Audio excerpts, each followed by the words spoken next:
शैक्षणिक व इतर उपयुक्त व्हिडिओज पाहण्यासाठी सबस्क्राईब करा all in one for VI या आपल्या यूट्यूब चॅनलला.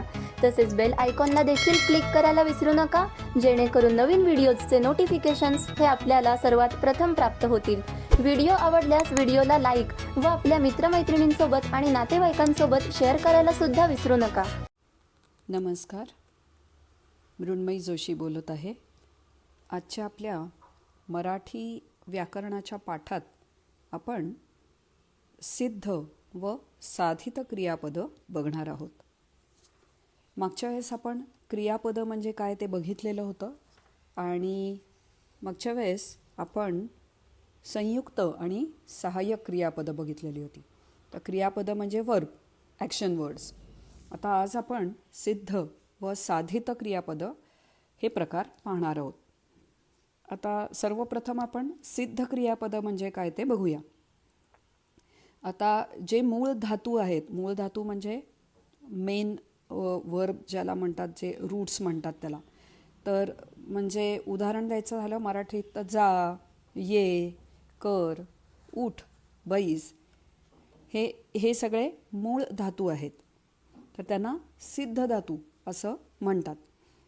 आता अशा सिद्ध धातूंना जेव्हा प्रत्यय लागतो, म्हणजे त, ती, ते तुम्हाला प्रत्यय माहिती आहेत, तर ह्या सिद्ध धातूंना जेव्हा प्रत्यय लावतो आपण, तर तशा प्रकारे बनलेल्या क्रियापदांना आपण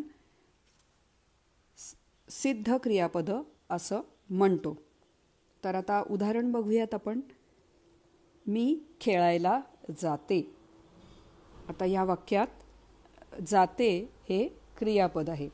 तर जाते ह्या क्रियापदात मूळ धातू रूट वर्ब काय आहे तर जा. हा जो शब्द आहे, एकाक्षरी शब्द आहे जा, हे मूळ क्रियापद आहे. त्याला ते हा प्रत्यय लावून मी खेळायला जाते असं आपण म्हणलं तर जाते, किंवा मी उद्यापासून लवकर उठेन असं जर मी म्हणलं तर ह्या वाक्यात मूळ धातू होता उठ आणि त्याचं उठेन, त्याला आपण प्रत्यय लावून ते क्रियापद तयार केलं.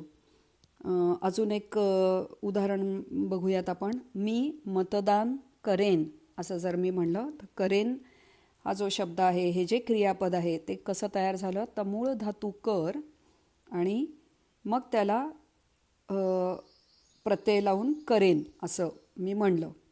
किंवा ती फळे खाईल, मूळ धातू खा होता त्यापासून खाईल हे क्रियापद तयार झालं. तर थोडक्यात सिद्ध धातूंना प्रत्यय लावून बनवलेल्या क्रियापदांना सिद्ध क्रियापदं असं आपण म्हणतो. इंग्लिशमध्ये याला परफेक्टिव्ह वर्ब्स, PERFECTIVE, परफेक्टिव्ह वर्ब्स असं म्हणतात. तर ही झाली सिद्ध क्रियापदं. मूळ धातू जे आहेत त्याला जे प्रत्यय लावतो आपण, त्या प्रत्यय लावून बनवलेल्या क्रियापदाला आपण सिद्ध क्रियापदं म्हणलं. आता दुसरा प्रकार आहे साधित क्रियापदं. आता साधित क्रियापदं म्हणजे काय ते आपण बघूया. तर एक उदाहरण जर मी घेतलं की ते अस्वल आता माणसाळले. ते अस्वल आता माणसाळले. आता माणसाळले हे इथे क्रियापद आहे. तर लक्षात घ्या, माणसाळले हे क्रियापद कसं तयार झालं, मूळ धातू काय, तर याच्यात धातू नसून माणूस हा जो शब्द आहे ते आहे नाम. त्या माणूस या नामापासून माणसाळणे हे क्रियापद तयार झालं. थोडक्यात ह्या वाक्यात मूळ धातू असा नव्हता क्रियापदाचा. माणूस हे नाम होतं, पण त्यापासून आपण क्रियापद तयार केलं माणसाळणे.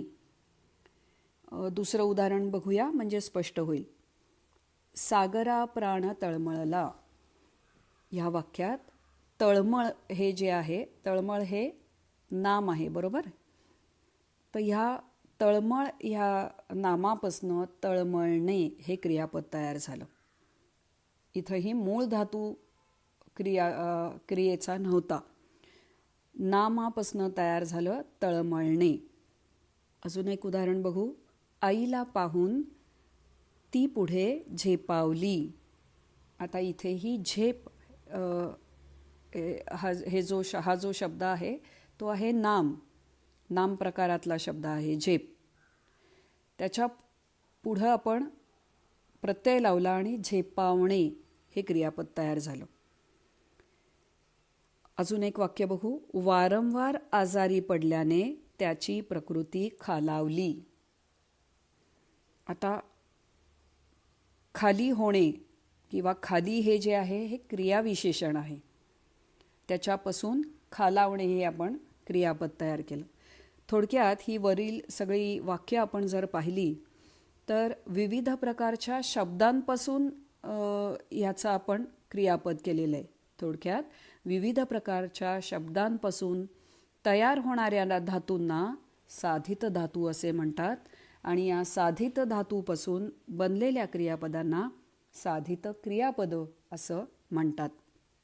इंग्लिशमध्ये याला डिराइव्ड वर्ब्स म्हणतात. DERIVED derived verbs. तर ही अशी कुठली आहेत अजून एक दोन आपण वाक्य बघूया.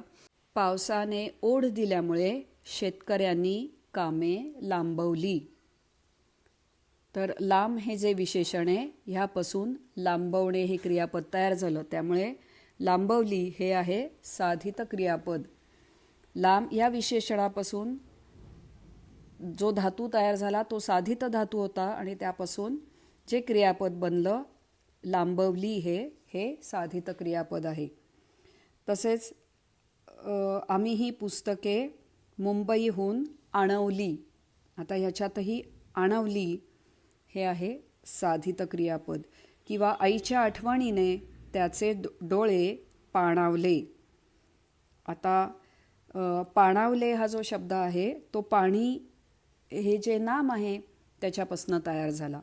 किंवा माझ्या कपाटातील पुस्तके तो नेहमी हाताळतो.